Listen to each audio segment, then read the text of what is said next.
برداشت کرنا سیکھو گے. یاد رکھو میرے بچوں، اگر آپ صبر سیکھ گئے تو کوئی آپ کو پکڑ نہیں سکے گا. یہ جو ریسنگ گاڑیاں ہوتی ہیں نا، فراری اور مختلف ان کے نام ہیں، مشہور فراری ہے، اٹلی میں بنتی ہے. لیمبرگینی، یہ دونوں بنتی ہیں وہاں اٹلی میں. اور اس میں جو آدمی جا رہا ہو اس کے لیے سپیڈ لیمٹ کی قید کوئی نہیں، ورنہ سب گاڑیوں پہ 120 کلومیٹر پر کے اوپر جائیں گے تو جرمانہ ہوگا. لیکن جو آدمی لیمبرگینی میں جا رہا ہے یا فراری میں جا رہا ہے اس کے لیے کوئی جرمانہ نہیں، چونکہ وہ یوں کرو تو 1 سیکنڈ میں وہ 120 پہ چلی جاتی ہے، صرف اتنا کرنے سے شم ایسے جاتی ہے. تو میں آپ کو ایک لیمبرگینی دینا چاہتا ہوں، فراری 8 کروڑ کی ہے. فراری 8 کروڑ کی گاڑی ہے فراری. کئی دفعہ وہاں جب جاتا ہوں تو کوئی نہ کوئی بٹھا دیتا ہے، یہ آپ کو ذرا سیر کرائیں. وہ ہمارے کو تو شوق کی کوئی چیز ہے نہیں، وہ نوجوانوں کے شوق کی چیز ہے. تو 8 کروڑ کی گاڑی ہے، میں مفت آپ کو دے رہا ہوں، وہ ہے صبر. آخرت کے سفر میں اگر تیز چلنا چاہتے اور سب سے آگے نکلنا چاہتے ہو تو صبر کی فراری پہ سوار ہو جاؤ. تمہیں کوئی پکڑ نہیں سکے گا، تمہارے کوئی قریب بھی نہیں آ سکے. کہ دنیا میں صبر کرنے والوں کا قحط آ گیا. بڑے بڑے علماء ہیں اخلاق سے خالی، بڑے بڑے علماء ہیں صبر جانتے ہی نہیں. اور پورا معاشرہ، سر علماء، تم کل کے علماء ہو اس لیے علماء کی بات کر رہا ہوں، ورنہ پورا معاشرہ میرے بچوں صبر سے خالی ہے. تم سیکھو.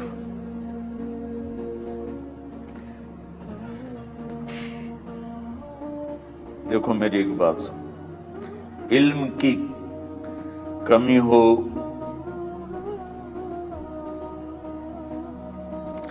تو اچھے اخلاق اس کو چھپا دیتے ہیں، اخلاق کی کمی ہو تو بڑے سے بڑا علم بھی اسے چھپا نہیں سکتے. سارے عیب ہوں اور اخلاق اچھے ہوں تو اخلاق وہ چادر ہے جس میں سارے عیب چھپ جائیں گے. بس ساری صفتیں ہوں اور بد اخلاق ہو تو ہر صفت کو بد اخلاقی چھپا دے گی. میرے نبی نے نماز لمبی پڑھی، اللہ نے روک دیا، کہا نہیں چاہیے. ما انزلنا علیک القرآن لتشقی، مختصر نماز پڑھیں، درمیانی نماز پڑھیں. پیسہ سارا خرچ کر دے، اللہ نے روک دیا. وَلَا تَبْسُطْهَا كُلَّ الْبَسْطِ، میرے نبی سارا خرچ نہ کرو، کچھ بچا کے بھی رکھو. تبلیغ میں اپنی جان کھپائی، اللہ نے اس سے بھی روک دیا. فَلَا تَذْهَبْ نَفْسُكَ عَلَيْهِمْ حَسَرَاتٍ، تبلیغ کرو خود نہ مر جاؤ. تبلیغ کتنا بڑا عمل ہے. اللہ نے کہا اعتدال. نماز کتنا بڑا عمل ہے، اللہ نے کہا درمیانہ ہاتھ رکھو. مال خرچ کرنا کتنا بڑا عمل ہے، اللہ کا درمیانہ ہاتھ رکھو. جب میرے نے میں نے اخلاق میں بلند پرواز دکھائی تو انہوں نے کہا شاباش انک لعلی خلق عظیم. میرا نبی میں آپ کو شاباش دیتا ہوں، آپ کے اخلاق بڑے عالی شان. یہ نہیں کہا کہ اتنے بھی ذرا تھوڑا اکھ بھی کھائی کر کو کوڑا ہویا کر. تو تم مولوی بڑے غسیلے ہوتے ہو. تم میرے بچے بیٹھو نا، اس لیے بات کر رہا ہوں. صبر نام کی شے ہی نہیں ہوتی.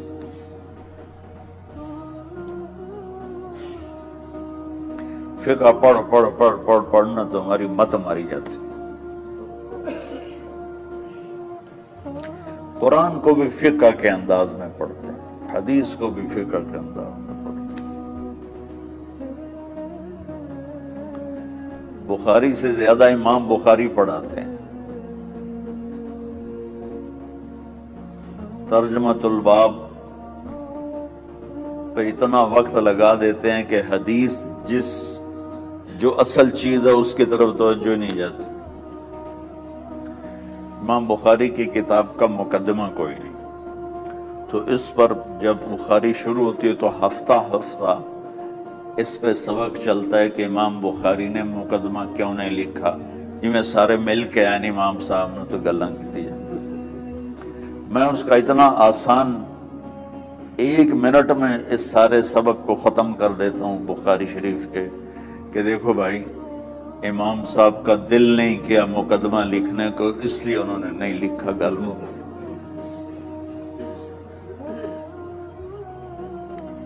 ایک حدیث کے عنوان اور حدیث میں جوڑ نہیں تھا، تو شیخ رمزی بہت بڑے فاضل آدمی ہمارے فیصلہ آباد، میں نے کہا شیخ یہ جوڑ کوئی نہیں. کہا شیخ ھذا من اصعب ابواب البخاری، یہ بخاری شریف کے مشکل ترین ابواب میں سے ہے. میں نے کہا بڑا آسان کام ہے، امام بخاری بھول گئے، ترجمہ کوئی اور تھا، حدیث کوئی اور لکھ دی، بھول گئے. بشری تو ہیں، کیوں بچوں نو مصیبت وچ پان دے. تو بچوں شوق سے جاؤ، بہانے نہ کرو. ہماری ذرا تھوک ڈال کے پیٹ میں درد شامہ پہ جان گیا پھر توڑیاں. ٹھیک ہے نا، میں زیادہ بول نہیں سکتا ہوں، ضروری سمجھ کے آیا تھا کہ تم خوشی سے جاؤ.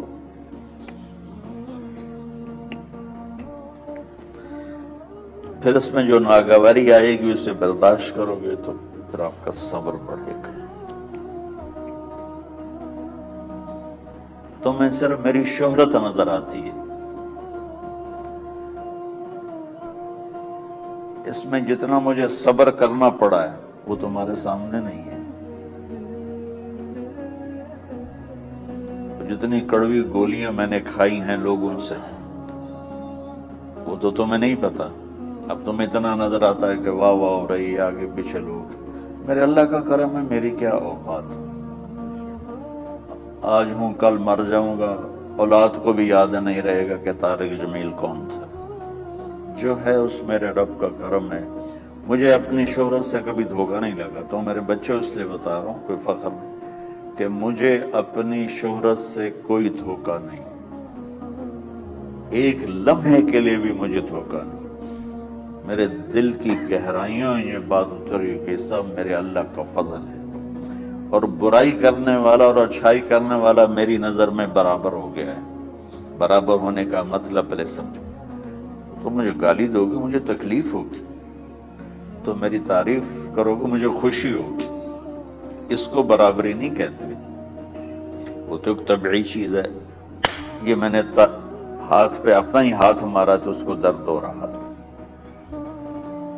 تو اگر میں مولوی شوکت صاحب سے بدتمیزی سے بات کروں گا تو ان کو تکلیف ہوگی، اور میں ان کی قربانیاں بیان کروں گا. یہ ذرا کھڑے ہونا،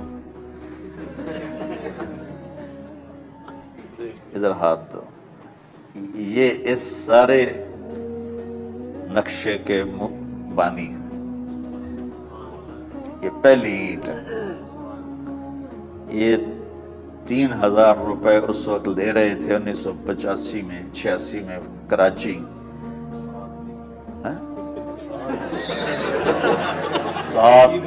7,000 ان کی تنخواہ تھی، اور میں نے ان کو تلمبے میں بلایا 900 روپے مہینے پر.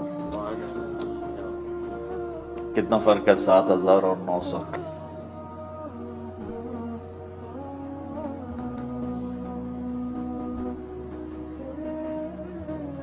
لوگ میری تعریف کرتے ہیں، میں اللہ کا شکر ادا کرتا ہوں. اور اس پہ میں تکبر میں نہیں آتا. یہ ہے مدح اور ذم برابر ہو جائے، یعنی تعریف کرنا اور برائی کرنا برابر ہو جانے کا مطلب یہ نہیں ہے کہ برائی سن کے اثر نہیں ہوتا اور تعریف سن کے اثر نہیں ہوتا. نہیں، برابر ہونے کا مطلب بتا رہا ہوں، اس کی توفیق، تائید، رحمت اپنی اولاد کو بتا رہا ہوں. کوئی میری تعریف کرتا ہے، میں اللہ کا شکر ادا کرتا ہوں اور اپنے آپ کو بھولتا نہیں ہوں. کوئی میری برائی کرتا ہے تو میرے دل میں اس کے لیے کوئی منفی جذبہ نہیں پیدا ہوتا.